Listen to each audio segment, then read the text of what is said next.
Airplane accidents are unfortunately not very out of the ordinary. From issues with the crew to issues with the plane itself, there's all sorts of reasons why these tragic accidents happen.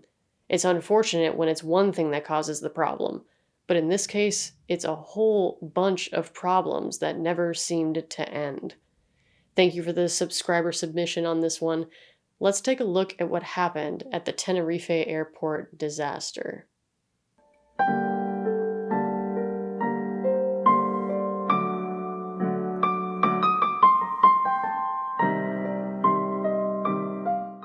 On March 27, 1977, two Boeing 747 planes would run into serious trouble when things didn't go as planned. KLM Flight 4805 was a charter flight from Holland International Travel Group. Carrying 14 crew and 235 passengers, at 1:15 they were approaching their destination at Gran Canaria Airport, which was part of the Canary Islands in Spain, when they were notified they had to divert to Los Rodeos Airport and await further instructions.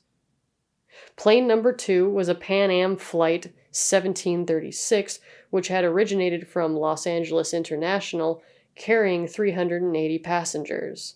They too were told they could not land at Gran Canaria and were also sent to the small Los Rodeos Airport, now renamed the Tenerife North Airport, to wait.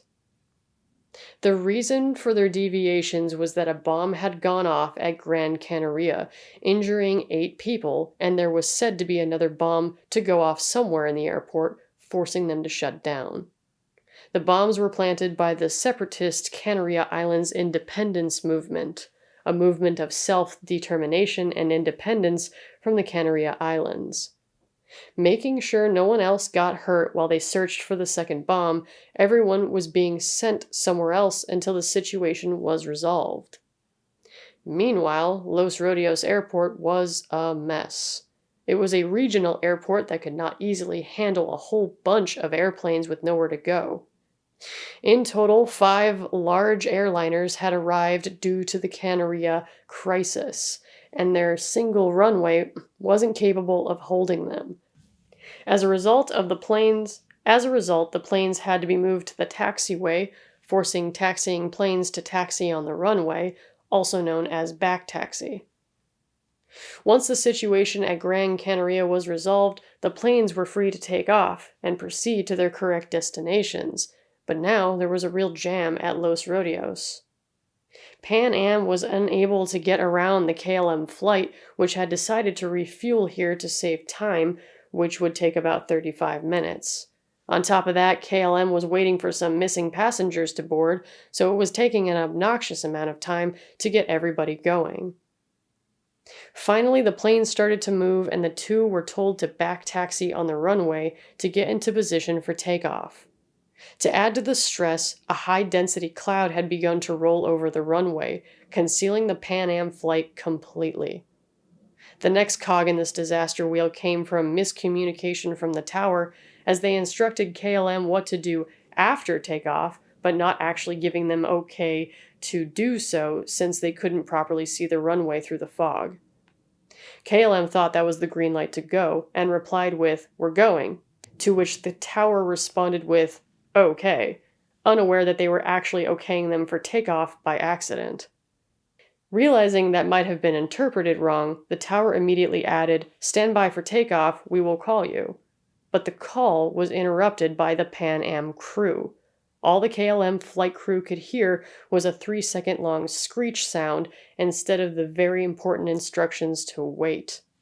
Pan Am's message had been, "We're still taxiing down the runway, a Clipper 1736, a message that KLM could also have used, but never received. They couldn't see each other in the fog. The tower was unable to relay the information to either of them, and KLM was now headed straight for the Pan Am plane. According to the cockpit recorder, Pan Am's captain yelled, "There he is," as he saw the KLM lights appearing from the fog like the Grim Reaper. The plane was approaching at takeoff speed, which must have been a horrifying sight. Captain Grubbs added, "Goddamn son of a bitch is coming," as First Officer Robert Bragg added, "Get off, get off, get off." He did everything he could, adding all power to the thrusters and making the sharpest left turn in the world to try to get out of the way. But the fog had made this collision inevitable. KLM was moving at about 140 knots, or 160 miles an hour, when it started to lift off. The nose and front landing gear managed to clear the Pan Am plane, but the left engine, lower fuselage, and main landing gear were not so lucky. They struck the upper right side of the turning plane, tearing apart the center of the Pan Am jet. The right side engines crashed through the Pan Am's upper deck immediately behind the cockpit. The KLM was far from okay, as while it remained airborne, the collision had sheared off the outer left engine, throwing shrapnel into the left engine and wings. The damage caused the plane to stall and roll, hitting the ground about 150 meters past the collision, where it continued to slide for another 300 meters. The fresh fuel the plane had just received ignited, engulfing the plane in a fireball that could not be put out for hours. One of the 61 survivors of the Pan Am plane stated the only reason they survived was because they moved to the nose of the plane when the KLM fireball erupted. All 248 passengers of the KLM flight perished in the accident, as well as 335 passengers of the Pan Am. There were originally 70 survivors of the Pan Am, but 9 died later due to their injuries. Both planes were annihilated in the explosion.